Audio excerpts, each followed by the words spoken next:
Salut les vieilles femmes. Les problèmes sur votre rang MCP dont je vous ai parlé hier ont bien été réglés. Ce bug était finalement dû à une mise à jour. Et il rappelle par la même occasion que notre rang MCP n'est pas fixe et peut toujours évoluer en fonction de l'activité des autres utilisateurs. De plus, après avoir analysé les points MCP utilisés durant les drops, il précise qu'ils en tirent les leçons pour développer de nouveaux moyens pour gagner des points et les utiliser. Autre information intéressante du jour à propos cette fois-ci du jeton OMI.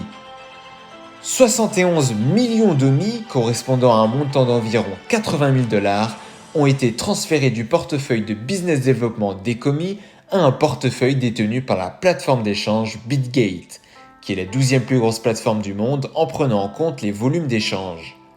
De plus, il faut savoir que pour lister une crypto-monnaie sur la plateforme BitGate, soit le projet est prometteur mais n'a pas atteint le statut de premier niveau, et les responsables du projet doivent alors payer 160 000 $ de frais pour le listing du jeton.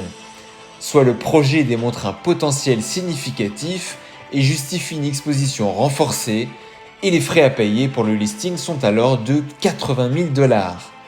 Soit enfin le projet est un projet de top niveau avec un engagement social très fort et des données on-chain très impressionnantes. Les frais sont alors de 0 $. Vous l'avez compris, le jeton OMI correspondrait alors à la deuxième catégorie de projet et le virement de 80 000 $ correspondrait aux frais de listing. La Vivifam en a alors déduit que le OMI devrait bientôt être listé sur la plateforme d'échange BitGate. À suivre donc en espérant que cela soit vrai. Alors certes, ce n'est pas Binance, mais ce sera toujours une plateforme de plus et un pas de plus vers l'accessibilité du jeton OMI. Bonne journée à vous tous les amis et à demain.